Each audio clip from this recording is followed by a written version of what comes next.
Pessoal, boa noite. É um prazer estar aqui com vocês. Hoje vamos estudar direito administrativo.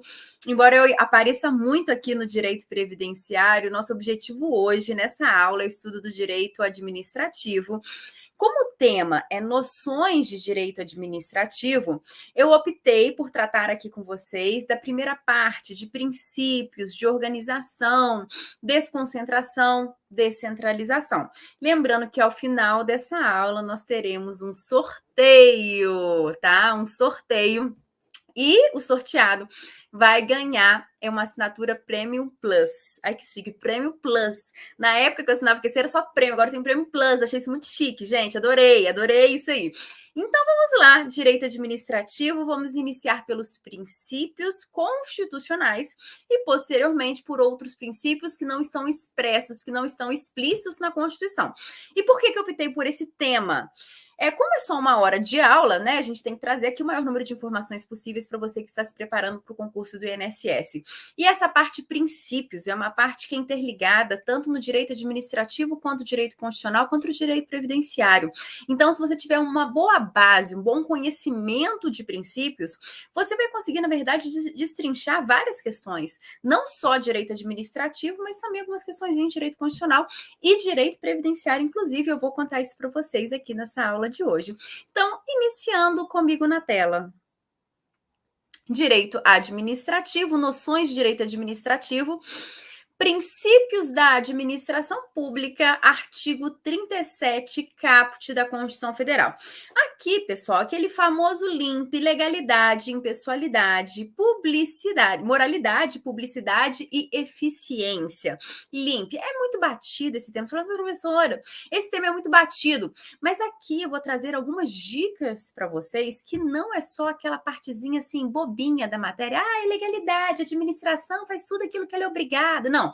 Vou trazer outras informações importantes para vocês, algumas conexões até mesmo com a Lei 9784, com a Lei de Processo Administrativo Federal, que é tema do seu edital. Então, dentre os princípios expressos, o primeiro nós temos a legalidade. Implica na subordinação da administração pública à lei, já que o poder público, ao contrário dos particulares, só pode atuar havendo permissão legal. Na administração pública não há liberdade nem vontade pessoal. Então, significa dizer que nós, particulares, podemos fazer tudo aquilo que não seja proibido por lei. Já a administração pública só pode agir, só pode atuar quando houver autorização legal. Então, particular faz tudo aquilo que não é proibido. A administração só atua quando houver autorização legal. Então, a gente diz que o princípio da legalidade tem duas vertentes. A vertente para a administração pública e a vertente para o particular. Impessoalidade, proibição de discriminação, pois não importa saber quem será atingido ou beneficiado pelo ato. A prestação administrativa deve ser impessoal, isonomia, tratar de forma desigual os desiguais. Exemplo, percentual que deve ser preenchido por deficientes nos concursos públicos. Aqui comigo, pessoal. Por que eu falo que esse tema é muito importante? Aqui comigo. A impessoalidade, ela se refere a várias situações, não só tratar os iguais de forma igual e os desiguais de forma desigual. Quando eu falo em impessoalidade, eu estou me referindo também à vedação de promoção pessoal. O agente público, ele jamais pode se utilizar do cargo público para se autopromover, né? Então, isso jamais poderá acontecer. Imagina só, eu era servidora do Ministério do Trabalho, imagina vocês, futuros servidores do INSS. A cada pessoa que você atende, você vai lá e entrega um santinho seu, que você está se candidatando aí ao cargo de vereador, enfim, você vai lá, cada pessoa que você atende, entrega um panfletinho. Pode isso? Não. Porque nenhum agente público, que é como se fosse um órgão da administração pública, pode se valer do cargo público para se autopromover. Então, quando eu falo em pessoalidade, eu falo em tratar os iguais de forma igual, os desiguais de forma desigual. Não é à toa que existem cargos reservados para os portadores de deficiência em concursos públicos, mas eu me refiro também à vedação de promoção pessoal. Me refiro também ao princípio da impessoalidade, à finalidade prevista em lei, ao princípio da finalidade. Então, eu posso dizer que princípio da impessoalidade também pode ser chamado de princípio da finalidade? Sim, por quê? A finalidade da administração pública é sempre interesse público, é sempre interesse coletivo. Então, jamais a administração pública poderá se valer de um cargo público para se promover ou para interesses pessoais.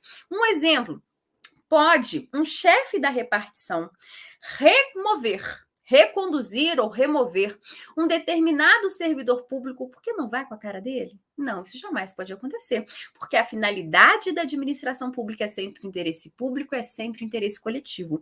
Então, quando eu falo em princípio da impessoalidade, eu também estou me referindo à finalidade prevista em lei, que a finalidade da administração vai ser sempre interesse público, interesse coletivo.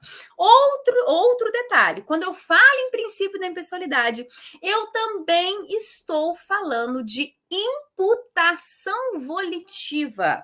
O que significa imputação volitiva? Significa dizer que todos os atos praticados pelo agente público no exercício da função pública serão direcionados ao ente do qual ele faz parte. Ou seja, o agente público jamais pode agir de forma pessoal. Ele deve ser sempre impessoal, porque o agente público nada mais é do que um órgão da administração pública, teoria do órgão, e por isso os seus atos praticados no exercício da atividade pública, no exercício do seu cargo, não serão direcionados a ele, e sim à administração pública, ao ente do qual ele faz parte. Então, quando eu falo em princípio da impessoalidade, eu falo em várias vertentes, em várias nuances. E é importante que vocês saibam todas elas, porque na hora da sua prova pode vir um exemplo específico para cada situação. E tudo isso eu estou me referindo a princípio da impessoalidade. O que a CESP costuma fazer? A CESP ela vai te contar uma história e vai te perguntar qual princípio da administração pública está se referindo àquela situação. E eu te dei aí 4 exemplos de situações que se referem ao princípio da impessoalidade. Continuando. Então, a primeira vertente do princípio da impessoalidade seria a proibição de discriminação, tratar os iguais de forma igual e os desiguais de forma desigual. Impessoalidade impessoalidade na promoção pessoal, é impossibilidade de promoção pessoal. Os agentes públicos são instrumentos de atuação do Estado, então jamais poderemos utilizar, enquanto agentes públicos, do cargo para se autopromover. Outro detalhe, a gente pode fazer um outdoor com a nossa cara lá, porque você, no seu cargo, você fez uma coisa muito bacana? Não, isso não pode acontecer, tá? Deve-se observar a finalidade da lei, que é sempre o interesse público. Quando eu falei em pessoalidade, também estou me referindo à finalidade prevista em lei. Exemplo, concursos públicos e licitação. Um agente público não pode contratar a empresa do amiguinho, do coleguinha, porque ele quer beneficiar o colega. Não, tem que ser aberto um procedimento de licitação. A administração pública não pode colocar para preencher os cargos públicos todos os seus familiares, né? Por quê? Tem que ser aberto um concurso público, o princípio da impessoalidade.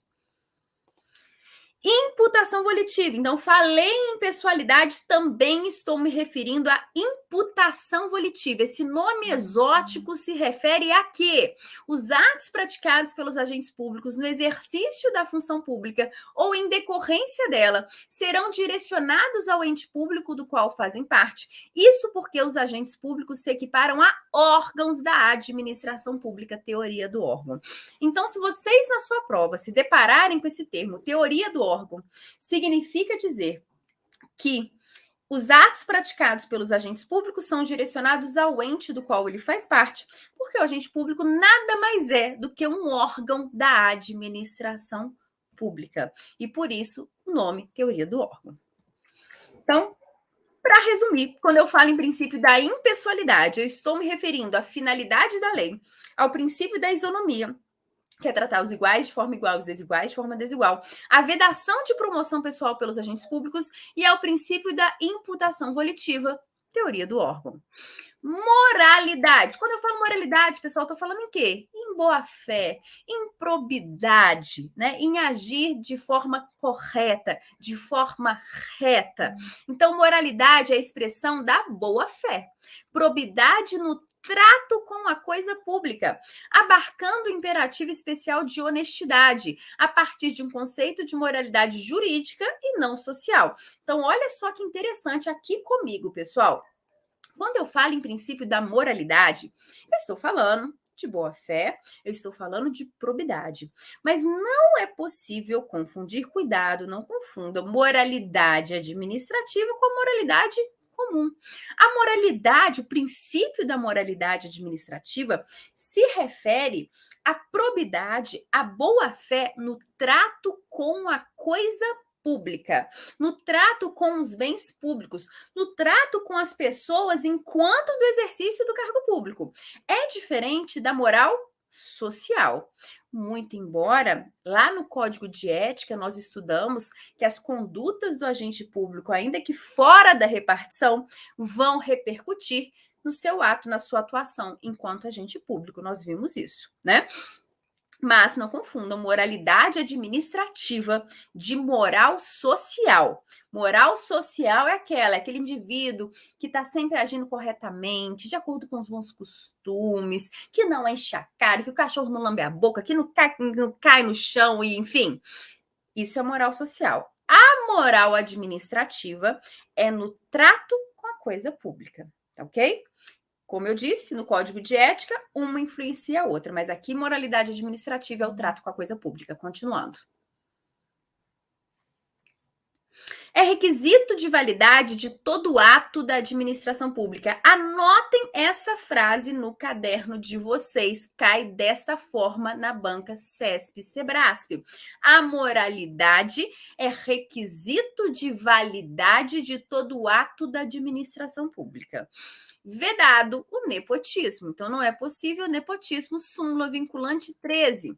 A nomeação de cônjuge, companheiro, parente, em linha reta ou colateral ou por afinidade, até terceiro grau, inclusive, da autoridade nomeante ou de servidor da mesma pessoa jurídica investida em cargo de direção, chefia ou assessoramento para o exercício.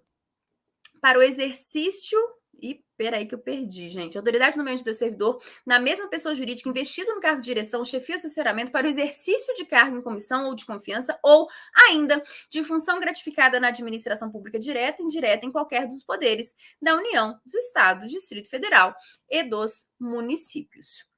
Publicidade. Aqui comigo, pessoal. Por que existe o princípio da publicidade? Quando eu falo em princípio da publicidade, eu estou me referindo à transparência dos atos praticados pela administração pública. Tanto que nós temos aí o famoso portal Transparência. Quem nunca jogou o nome de um conhecido lá no portal Transparência? É muito legal, muito divertido, é muito legal a gente vê quanto que ganha fulano, quanto ganha ciclano.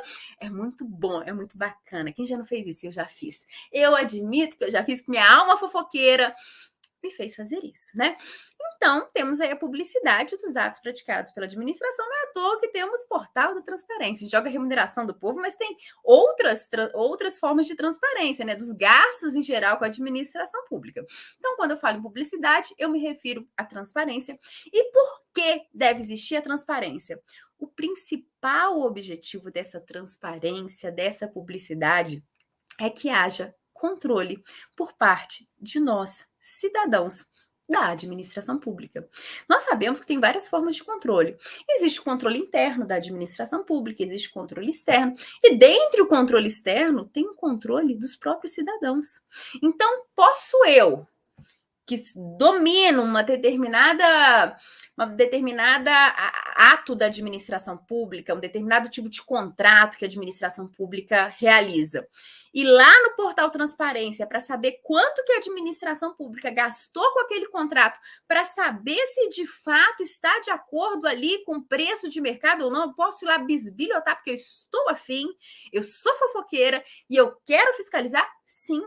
E se eu verificar que, de fato, a administração pública contratou um determinado serviço por um preço exorbitante, muito além do preço de mercado, eu posso fazer uma denúncia lá no Ministério Público? Sim. Então, a publicidade existe como forma de transparência, mas o principal objetivo é controle dos atos da administração. Tá ok? Então, vamos continuar. Publicidade garante o controle dos atos administrativos pelo Estado, sendo também indispensável a eficácia dos atos administrativos. Nada obstante, a publicidade tem exceções quando presentes razões de relevante interesse coletivo e imperativos da segurança nacional. Existem situações que vão ser sigilosas, quando relevante interesse coletivo e imperativos da segurança nacional. Então, um exemplo de situação sigilosa é referente à segurança nacional, mas a gente não pode colocar tudo no sigilo, não, somente nesses casos específicos. O que cai em prova, pessoal? Vocês vão anotar essa frase do poder, que inclusive eu já falei com vocês na nossa aula de ética. Cai em prova a seguinte frase: a publicidade de ato administrativo constitui requisito de eficácia e moralidade. Tal assertiva foi retirada do Código de Ética, decreto 1171, e simplesmente despenca em prova. Então, vocês vão anotar aí agora no caderno de vocês que a publicidade de ato administrativo constitui requisito de eficácia e moralidade. Vamos raciocinar. Por que a publicidade constitui requisito de eficácia do ato? Um ato administrativo praticado pela administração pública só pode ser cumprido pelos particulares a partir do momento que eles têm ciência. Essa ciência decorre da publicidade. Então, a publicidade é o requisito de eficácia.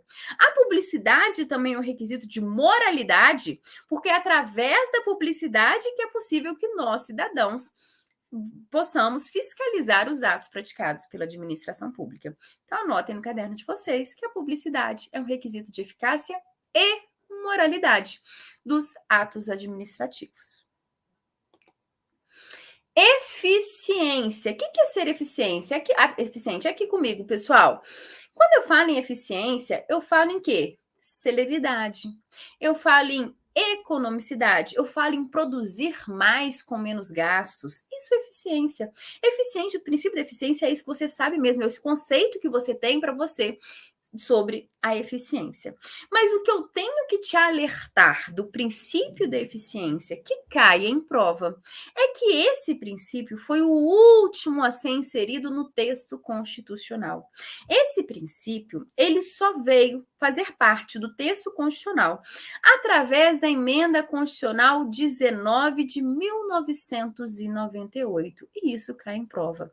Então, você tem que saber que o princípio da eficácia foi o último princípio a fazer parte do texto constitucional e ele foi introduzido pela emenda constitucional 19 de 1998, tá ok? Fora isso, o conceito de eficácia é esse que você está sabendo. Ser célere, econômico, enfim, é isso aí. Então, continuando. Então, eficiência foi inserido no texto constitucional, artigo 37 caput, pela emenda constitucional 19 de 98, sendo entendido como norma de eficácia plena e aplicabilidade imediata. Eu estou falando eficácia, né? Princípio da eficiência. E é uma norma de eficácia plena e aplicabilidade imediata. Pela eficiência, impõe-se a máxima produção com o mínimo de gastos. Um bom exemplo da aplicação do princípio em tela é a exigência constitucional de avaliação de desempenho do servidor público. Então, você, futuro servidor do INSS, você vai ser submetido a uma avaliação de desempenho. Primeira avaliação de desempenho para se tornar servidor público efetivo. E existe também aquela avaliação periódica de desempenho. Muitas vezes essa avaliação decorre da avaliação de pares, você avalia seus colegas, e muitas vezes da avaliação da chefia. Então, existe sim essa avaliação periódica de desempenho. A gente nunca vê, na prática, alguém perdendo cargo porque foi mal avaliado numa avaliação de desempenho. Isso é muito raro acontecer. Mas isso pode acontecer? Pode acontecer porque temos previsão na 8.112, inclusive no texto da Constituição Federal. Outros princípios. Então, pessoal, aqui comigo. Falei com vocês rapidamente dos princípios explícitos no texto constitucional. Esses princípios podem ser cobrados tanto em prova de direito administrativo quanto em prova de direito constitucional.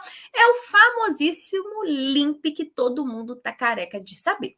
Só que nós temos outros princípios do direito administrativo que não estão expressos no texto da Constituição Federal. A gente pode chamar esses princípios de princípios implícitos ou então princípios que estão espalhados por outras normas. Uma norma que tem diversos princípios cobrado em prova é a Lei 9784, Lei de Processo Administrativo em âmbito federal. Vários princípios consagrados no direito administrativo estão previstos nessa norma, nessa Lei de Processo Administrativo. Outra lei que também tem vários princípios que nós utilizamos no direito administrativo como um todo. É a Lei 8987, Lei de Serviço Público. Lá também tem princípios que nós utilizamos. Outra lei que tem princípios aqui utilizados no direito administrativo, Lei de Licitações Públicas, que temos uma lei novíssima aí para ser estudada, né? Então, essas outras legislações possuem princípios que não estão necessariamente expressos no texto constitucional, mas que nós utilizamos aqui no direito administrativo como um todo, não apenas na aplicação específica dessas legislações. Então, vamos lá comigo na tela. O primeiro princípio, que não estaria previsto no texto constitucional, mas é um princípio muito importante aqui no direito administrativo, é o princípio da razoabilidade, também chamado de princípio da proporcionalidade. E o que significa esse princípio? O poder público deve limitar-se às medidas necessárias para o atendimento do interesse coletivo. Exemplo, um fiscal sanitário. É o seguinte, pessoal, o que significa ser razoável? O que significa, aqui comigo, o que significa agir de forma razoável, agir de forma proporcional? Tela cheia, gente. É o seguinte, o princípio da proporcionalidade, também chamado de princípio da razoabilidade, significa que a administração pública deve agir na medida certa, deve agir na medida correta. Exemplo, imagine um fiscal da vigilância sanitária que, ao encontrar uma única latinha de ervilha vencida, resolve interditar o estabelecimento comercial. Ele poderia multar o comerciante, ele poderia advertir o comerciante, mas ele opta por interditar o estabelecimento comercial por 6 meses. Pergunto a vocês, essa atitude é uma atitude proporcional? É uma atitude razoável? Não é. Não significa dizer que esse comerciante não mereceria uma punição, porque ele ia comercializar uma lata de ervilha vencida. Agora, a atitude desse fiscal da vigilância sanitária foi correta? Não, não foi uma atitude proporcional, porque ele poderia ter tomado uma atitude mais adequada àquela situação. Então, isso é o princípio da razoabilidade e da proporcionalidade. A administração pública tem o dever de agir. Muitas vezes ela vai ter o dever de punir, mas ela tem que agir, ela tem que punir na medida correta. Então, o princípio, ora em voga, terminou por ser dividido em 3 subprincípios. Quais foram a adequação, a necessidade e a proporcionalidade em sentido estrito. A adequação, mecanismo apto a atingir os objetivos pretendidos. Então, nesse meu exemplo do fiscal da vigilância sanitária, qual seria o objetivo da atitude, da ação do fiscal da vigilância sanitária? Seria repreender, punir o comerciante. Então, a atitude do fiscal foi adequada? A princípio, ela foi adequada porque o objetivo era punir. Agora, foi uma atitude necessária? O que é necessidade? Meio adotado deve ser o menos gravoso. Pelo contrário, o fiscal da vigilância sanitária, ele adotou o meio mais gravoso, né? Então, foi uma atitude totalmente desnecessária. E C, proporcionalidade estrito sensu, proporcionalidade entre os meios utilizados pela administração pública e os objetivos que se pretende alcançar, importante controle dos atos sancionatórios. Então, quando eu falo em princípio da razoabilidade, princípio da proporcionalidade, esse princípio ele se subdivide em adequação, necessidade e proporcionalidade em sentido estrito. Onde está expresso o princípio da proporcionalidade, da razoabilidade? Está expresso na Lei 9784, Lei de Processo Administrativo em âmbito federal. Devido processo legal. O que é isso, gente? Ninguém será privado da liberdade de seus bens sem um devido processo legal. Todo mundo tem direito a contraditório, a ampla defesa. Todo mundo tem direito a acesso à justiça. Todo mundo tem direito a se defender de um processo administrativo. Isso é o devido processo legal. Princípio da supremacia do interesse público. Os interesses da coletividade têm prevalência sobre os interesses particulares. Por essa razão, goza a administração pública de uma posição hierarquicamente superior em relação ao particular. Aqui comigo, vamos entender o princípio da supremacia do interesse público. O que significa esse princípio, gente? Existe uma supremacia do interesse da administração pública sobre o interesse particular. Mas não é porque a administração pública tem um interesse mais importante, é porque é o seguinte: o interesse da administração pública vai ser sempre o interesse coletivo. Justamente por isso, existe uma preponderância, uma supremacia do interesse coletivo sobre o interesse individual. O que pesa é o interesse de todos e não o interesse individual. Por isso que a gente diz que existe uma supremacia da administração pública, do interesse da administração pública sobre o interesse do particular. Porque o interesse da administração pública é sempre o interesse geral, é sempre o interesse coletivo. E isso deve preponderar sobre o interesse particular, sobre o interesse individual. Exemplo clássico da supremacia do interesse público sobre o particular. Qual que é o exemplo clássico?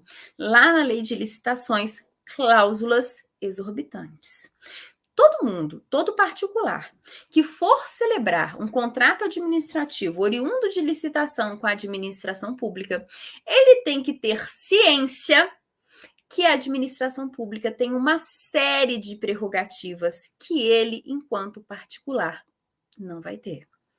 Então, ele já tem que ter esse conhecimento, que a administração vai ter muitas prerrogativas e ele não, porque é assim que funciona um contrato oriundo de uma licitação pública, justamente em virtude da supremacia do interesse público sobre o particular. Por exemplo, existe a possibilidade de alteração unilateral do contrato por parte da administração, obviamente preservado o equilíbrio econômico-financeiro do contrato. Mas a administração pública ela pode, se ela quiser, alterar unilateralmente um contrato administrativo oriundo de uma licitação pública. O particular pode fazer isso? Não, ele não pode. Por que a administração pode, o particular não pode? Supremacia do interesse público sobre o particular. Vou te dar um exemplo mais simples da supremacia do interesse público sobre o particular. Imagine que você está de saco cheio de procurar uma vaga. Você está querendo lá fazer sua unha. Eu não posso nem mostrar as minhas, gente. Eu tenho que fazer assim rápido, porque minha unha está sem fazer hoje. Então, quando aparecer na tela, tem que ser uma coisa assim bem ágil para ninguém reparar, né? O que acontece? Então, você tá lá correndo, porque você quer fazer sua unha, a manicure tá te esperando. Então, não tem uma vaga. Você vai lá e sobe o meio-fio, estaciona em cima da grama, porque você quer fazer sua unha. Coitadinha, gente, você precisa. É uma necessidade, você precisa. Pode isso? Não. O que vai acontecer contigo, gente? Você vai levar uma multa. Poder de polícia, você vai levar uma multa. Por quê?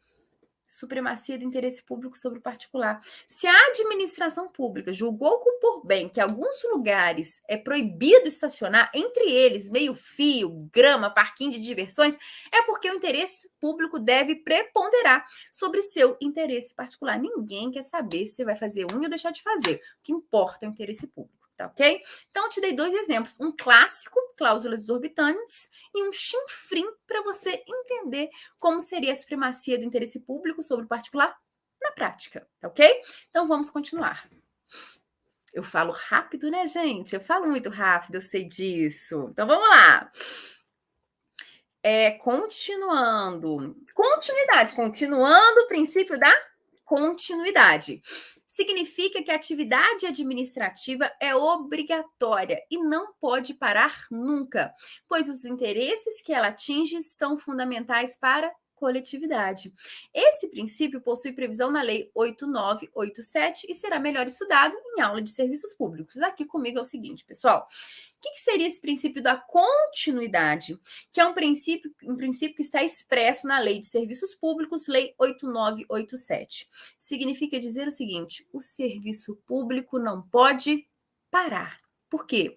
Porque a sociedade depende disso. Então, o serviço público não pode parar. O serviço público não pode ser cortado, não pode ser cancelado por qualquer motivo. É claro que a própria lei vai trazer algumas exceções. Por exemplo, o serviço público ele pode ser paralisado em virtude de alguma correção técnica, né? Cancelou, cortou a energia da rua porque tinha que ir lá arrumar um poste, beleza? Ou o serviço público ele pode ser cancelado em caso de inadimplemento. Você ficou sem pagar sua luz e sua luz vai ser cortada. Lembrando que existem situações que, ainda que exista o tal inadimplemento, não pode haver corte do serviço público. Exemplo clássico, no caso de saúde pública. Então, se um hospital privado deixar de pagar a conta de luz, pode, aqui em Minas, a CEMIG é o nome da permissionária, CEMIG pode ir lá e cortar a luz do hospital? Não pode. Por quê? Saúde pública, serviço essencial, não pode parar. Então, nesse caso, o serviço público não pode ser cortado por inadimplência. Aí você fala, mas ué, professora, o hospital vai ficar a vida inteira sem pagar e vai ficar por isso mesmo? Não, né? Pode a empresa permissionária de serviço público executar a dívida judicialmente, né? Aí faz penhora de bens, aquela coisa toda, só não pode cortar. Enfim, princípio então da continuidade significa dizer que o serviço público, regra geral, ele não pode parar, ele não pode ser paralisado, porque a sociedade depende dele. Exceções ao princípio da continuidade: paralisação do serviço para correções técnicas, ou então, no caso de inadimplemento, com exceção de serviços essenciais que jamais podem ser paralisados. Continuando.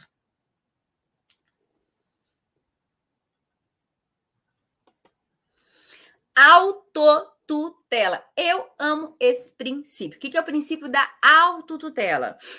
A administração pública tem o dever de controlar seus próprios atos, devendo anular os atos praticados com ilegalidade e revogar os atos que se tornaram contrários ao interesse público. Assim, em razão da autotutela, a súmula 473 do Supremo Tribunal Federal reconhece à administração o poder de anular seus próprios atos com derivados de vício que os tornam ilegais, porque deles não se originam direitos, ou revogá-los por motivo de conveniência e oportunidade, respeitado o direito adquirido, ressalvado em todos os casos a apreciação judicial. Lembrando que o exercício do poder-dever de autotutela da administração pública exige que sejam garantidos, em todos os casos, o devido processo legal, administrativo e a apreciação judicial.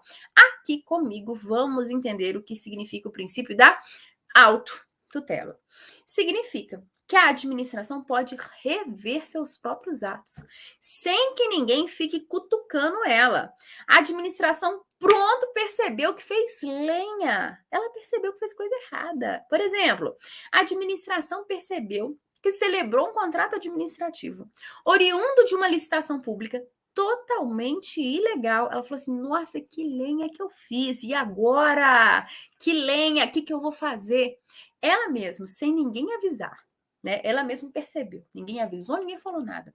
Ela pode chegar lá e anular seu próprio ato? Pode. Por quê? Autotutela.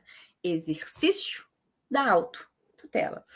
Pode também a administração pública que praticou um ato perceber que ele não é mais conveniente ou oportuno e revogá-lo? Pode também.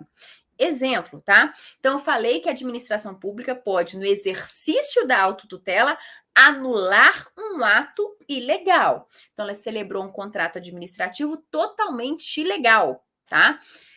Ela pode ir lá e anular aquele ato ilegal, beleza. Mas pode a administração também, no exercício da autotutela, revogar um ato inconveniente e inoportuno. Um exemplo do que seria revogar esse ato inconveniente e inoportuno. Eu dou um exemplo, gente, chinfrim, bocó, bobo. Mas vocês acreditam que já foi cobrado em prova? Os astros, gente, tudo culpa dos astros, tá? A conjunção astral. Eu falo, meus alunos, né? Conjunção astral ajuda aqui e de vez em quando eu solto umas coisas que caem na prova, tá? Os astros dizem isso. O que acontece, pessoal? Olha o exemplo bobinho que eu dava, mas caiu uma prova uma vez que eu horrorizado. É o seguinte, imagine que a administração pública abriu um procedimento licitatório para construir uma ponte, porque tinha um penhasco, né? E tinha a ponte, e a administração pública foi lá e iniciou o procedimento licitatório. Beleza, porque ela queria uma ponte bonitona e tal, rojada. Só que durante o procedimento licitatório, por um motivo qualquer, uma catástrofe natural que do nada gerou um milagre, aquele penhasco foi soterrado, tá? Por terra mesmo, foi uma lama, uma terra, não sei o quê. De repente o negócio ficou plano, gente. O negócio ficou plano, ficou uma beleza, não precisava mais da ponte. Era só botar uma asfaltinha ali que estava tudo certo, estava uma beleza. Nesse caso, gente, existe a necessidade de continuar o procedimento licitatório para uma ponte? Não. O procedimento deixou de ser oportuno, deixou de ser conveniente. O procedimento licitatório ele se tornou ilegal? Não, ele estava sendo realizado nos termos da lei, mas ele se tornou inconveniente, ele se tornou desnecessário. Então, nesse caso, o que vai ocorrer é uma revogação daquele procedimento. Então, quando eu falo em autotutela, em exercício de autotutela, eu estou falando de um autocontrole da administração pública em relação aos seus próprios atos, sendo que ela sequer precisa ser acionada, ela sequer precisa ser movimentada, tá, ok?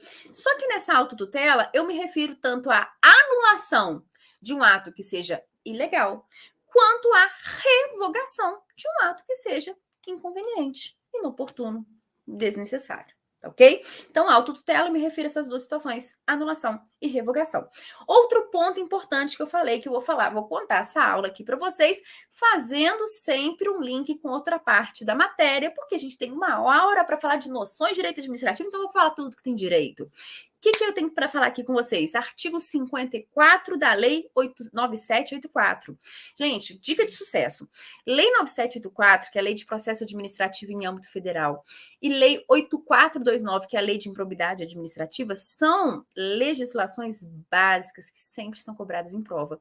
E é fácil, porque é uma legislaçãozinha que não é tão grande e que você sabe que alguma questão vai vir dali. Então, você mata de uma vez só, pelo menos as questões de direito administrativo, com uma leiturinha legal e com uma aulinha do QC, porque tem minha aula lá, tá ok? De improbidade, de lei de processo administrativo. Assistam.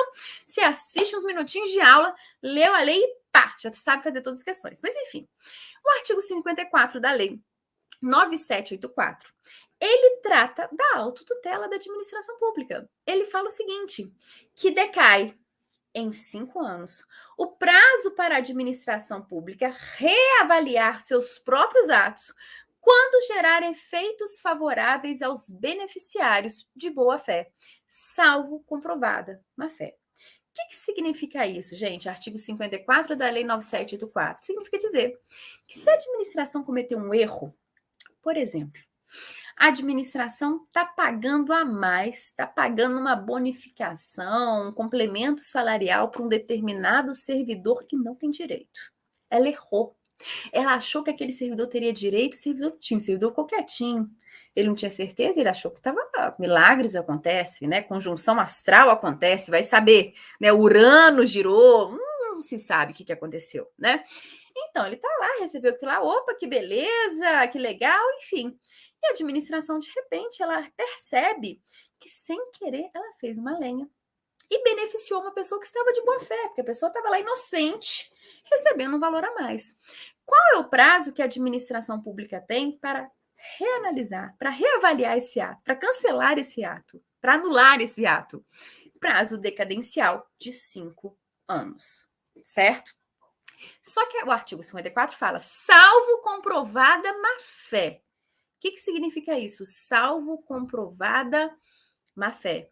Significa dizer que se esse agente público, na verdade, não era um bonzinho, não era um panguazinho que estava lá recebendo valor a mais e não procurou saber o que era uma pessoa que, de fato, forjou, fraudou uma documentação específica, apresentou a administração para se encaixar numa situação que não era devida a ele. Ou seja, a pessoa estava totalmente de má-fé. Nesse caso, quando a gente está totalmente de má-fé, não existe prazo decadencial para anular o seu próprio ato, ok? Então, o artigo 54 da Lei 9784, Lei de Processo Administrativo em âmbito federal, trata do exercício da autotutela. E esse artigo vem nos dizendo que decai, ou seja, um prazo decadencial, isso cai em prova, prazo decadencial de 5 anos, que a administração tem para anular os seus próprios atos, quando gerarem efeitos favoráveis a beneficiários de boa-fé, salvo comprovada má-fé. Significa, se o indivíduo tiver de má-fé, não tem prazo decadencial. Pode passar 10, 20, 30 anos e a administração vai poder anular esse ato a qualquer momento, ok? Então, muito importante isso. Regra geral, a administração tem 5 anos, prazo decadencial de 5 anos para anular seus próprios atos. Se a administração bobeou, dançou, passou mais de 5 anos e ela não resolveu o problema do moço que estava ganhando mais, já era, o moço vai ganhar mais o resto da vida dele, tá? É assim mesmo que funciona. Agora, em relação à pessoa de má fé, pode passar 10, 20, 30, 40 anos que a administração pode anular a qualquer momento. Fazendo um link com o direito previdenciário. Vamos ver se vocês estão sabendo direito previdenciário aqui. E se o INSS, Autarquia Previdenciária Federal, faz uma lenha, faz uma caca, faz uma lenha e paga indevidamente um benefício previdenciário? Né? Ele tinha que conceder um benefício previdenciário para um indivíduo de um salário mínimo, está pagando o teto R$ 7.082.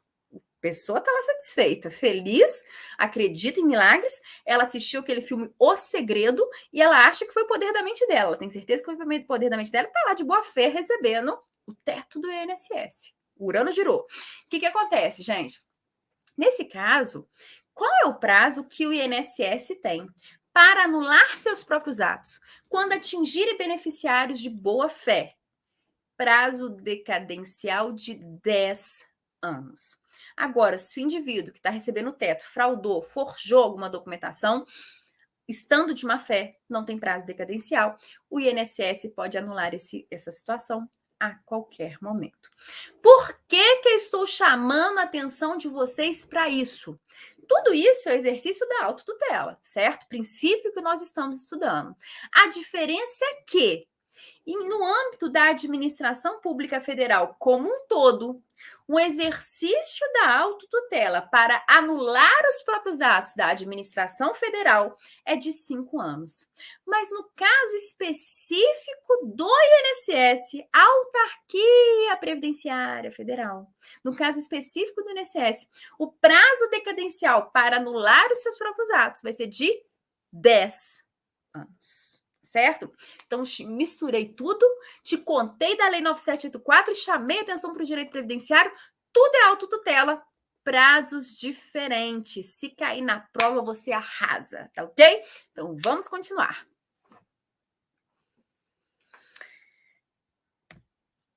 Diferença entre anulação e revogação. Motivo. A anulação decorre de ilegalidade. A revogação decorre de conveniência e oportunidade. Quem pode promover a anulação? A administração pública e o poder judiciário. Quem pode revogar? Somente a própria administração. Para tudo aqui comigo.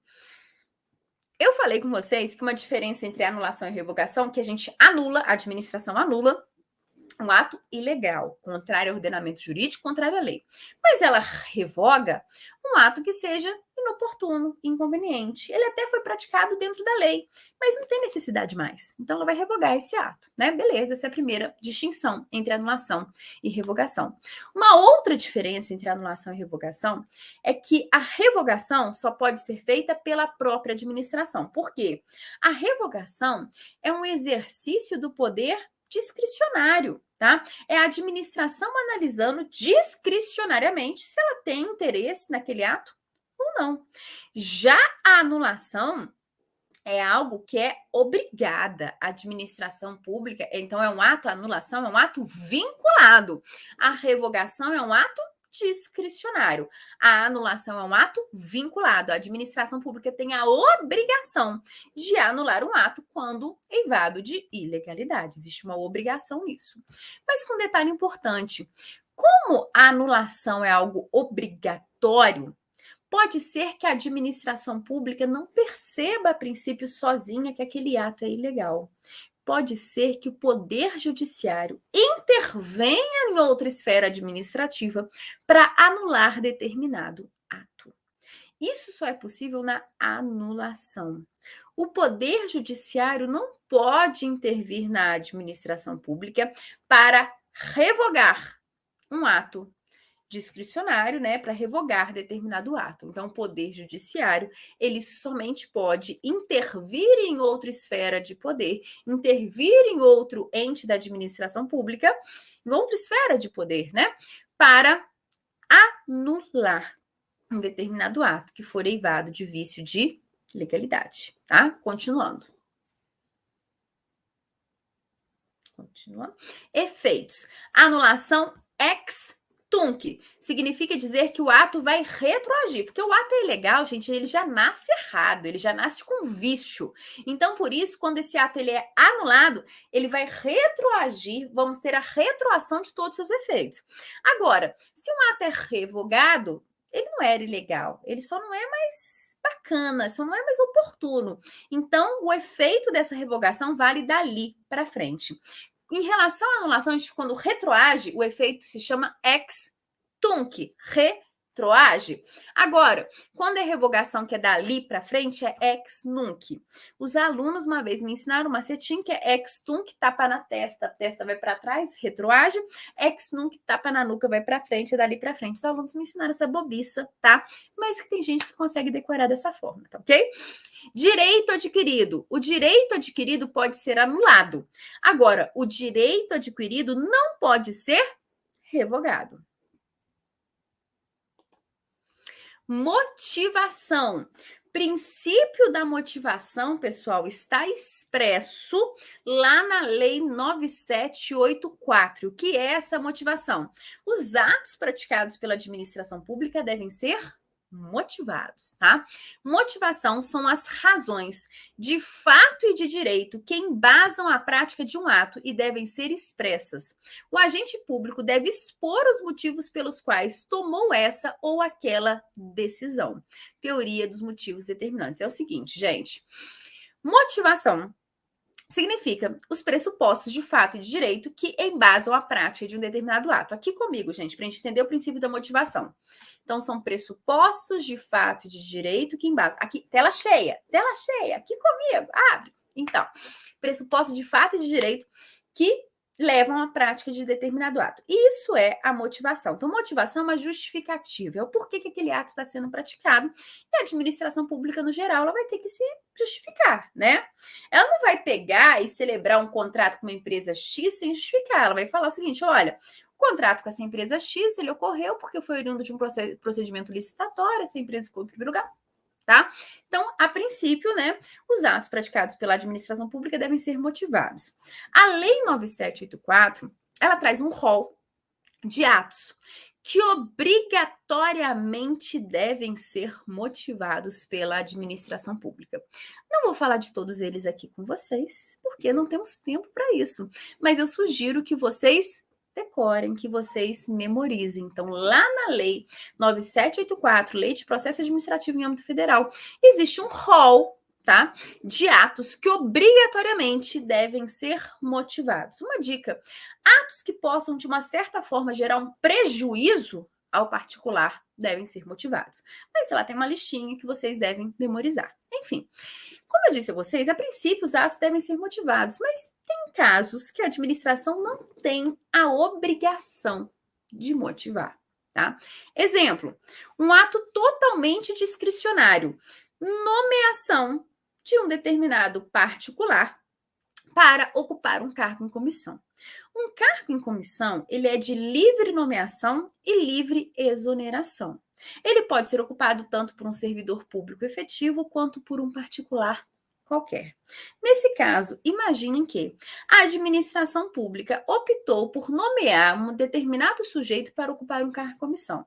Imagine que nesse caso, esse cargo em comissão não tem qualquer exigência de escolaridade, nada muito específico, um cargo que existe em nível médio, mas é um cargo em comissão. A administração foi lá, nomeou um indivíduo. Beleza, não precisa de motivação, porque é um ato discricionário, é de livre, um cargo em comissão de livre nomeação e livre exoneração, não precisaria de motivação, não precisaria justificar por que aquele indivíduo foi nomeado. Beleza. Só que, uma vez que a administração pública resolve motivar o seu ato, ainda que ela não seja obrigada, ela tem que arcar com a sua palavra. Ela tem que cumprir com a sua palavra, sob pena de nulidade do ato. A isso se dá o nome de teoria dos motivos determinantes. E o que seria a teoria dos motivos determinantes?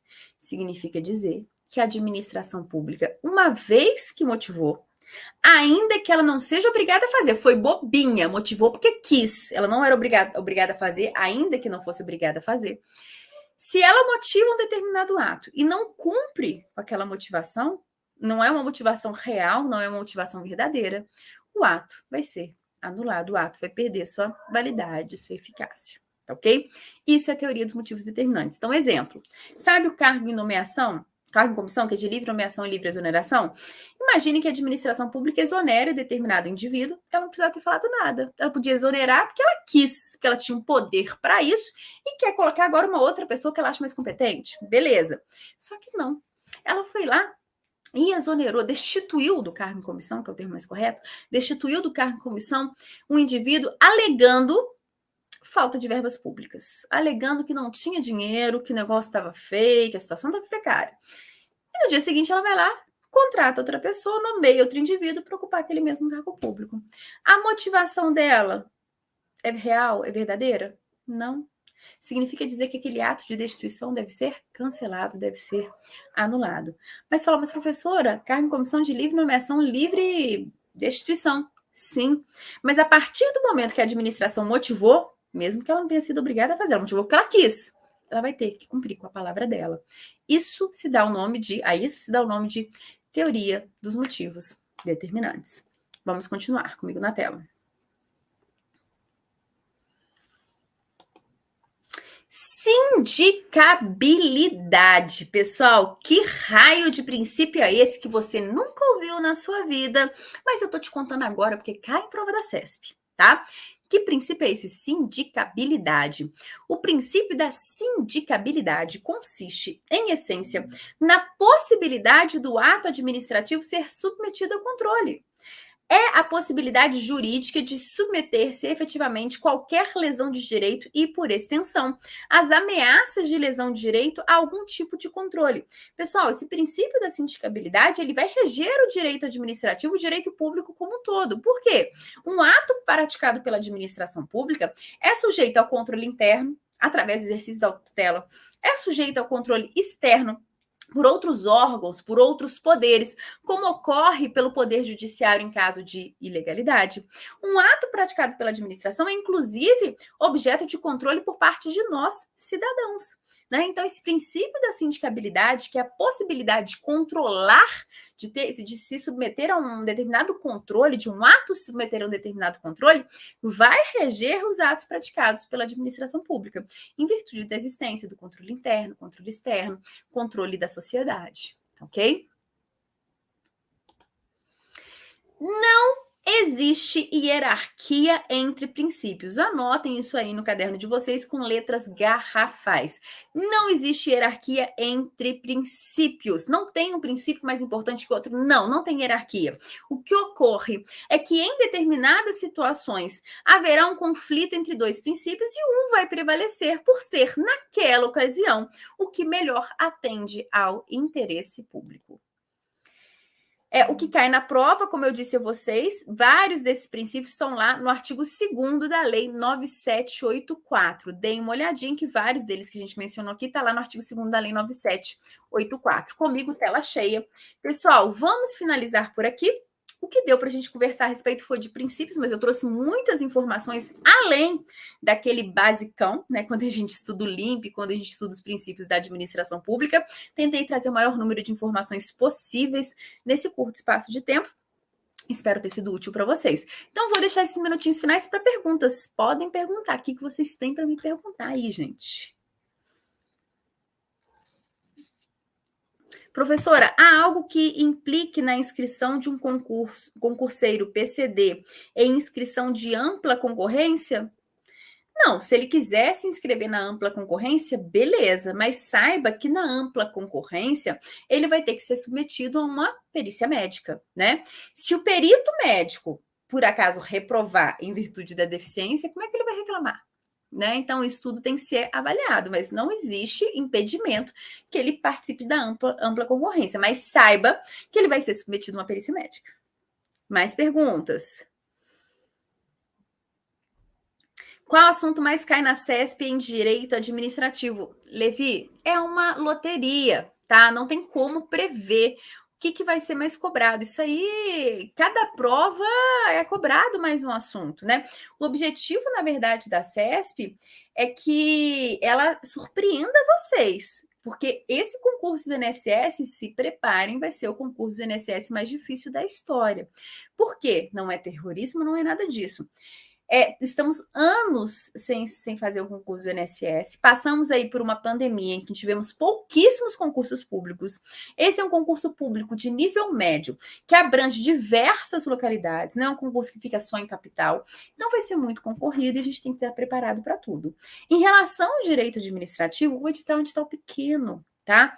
Você vai conseguir, se você se dedicar, você consegue encerrar o edital, finalizar o edital de direito administrativo tranquilamente. Não é um edital grande, é um edital pequeno. Dá para estudar tudo que está ali, tá? Agora, por exemplo, as legislações, lei de improbidade, lei de processo administrativo federal, 8.112, são leis que muito provavelmente, pelo menos uma questãozinha aí vai vir na sua prova, tá ok? Próxima pergunta. Prof, eu tinha notado que o poder de autotutela pode aparecer como sindicabilidade. Confere? Em alguns casos, sim. Mas a autotutela é uma das formas de controle, que é o controle interno. Sindicabilidade é um pouco mais amplo, porque a sindicabilidade se refere à possibilidade de um ato submeter a controle. E nós temos várias formas de controle. Nós temos controle interno, externo, popular. Né? Então, tudo bem, a autotutela se refere à sindicabilidade, sim, porque é um controle interno, mas sindicabilidade seria mais do que isso. Prof, quando fala em destituição de cargo em comissão, não seria aplicação de penalidade de sindicância? Então, é verdade, Antônio, na verdade não seria destituição, seria exoneração do cargo em comissão, livre nomeação e livre exoneração. A destituição seria a penalidade, é isso mesmo, Antônio. Então, o cargo em comissão ele é de livre nomeação e livre exoneração. Quando eu falo destituição, seria aplicação de penalidade. Exatamente, Antônio, certíssimo. Mais uma perguntinha? Finalizamos? Gente, vamos para o sorteio, então? 1, 2, 3 e já valendo, vamos para o sorteio. Vamos lá, vamos lá. Jane Rocha. Jane Rocha. Confere aí, vê se está tudo direitinho, Jane. Dá uma conferida. vê se tá tudo certo, porque você foi sorteada para ganhar aí um prêmio Plus. Quem que é o concurseiro que não sonha com um prêmio Plus, tá? Eu passei minha vida assinando que concurso até ser aprovada na prova, até virar professora do que concurso. Assinei minha vida inteira o que concurso porque ajuda demais. Então, Jane Rocha, confere se está tudo certinho, entre em contato com a galera aí, que você foi a felizarda que vai ganhar aí a assinatura Premium Plus, ok? Então, pessoal, é isso. Vou encerrar aqui o nosso encontro. Um grande abraço para vocês. Foi um prazer estar aqui no Direito Administrativo, que já faz bastante tempo que eu não dou aula de Direito Administrativo, que é uma matéria que eu amo. Então, foi um prazer para mim estar aqui lecionando Direito Administrativo. Espero ter contribuído no aprendizado de vocês. Um grande abraço e até a próxima.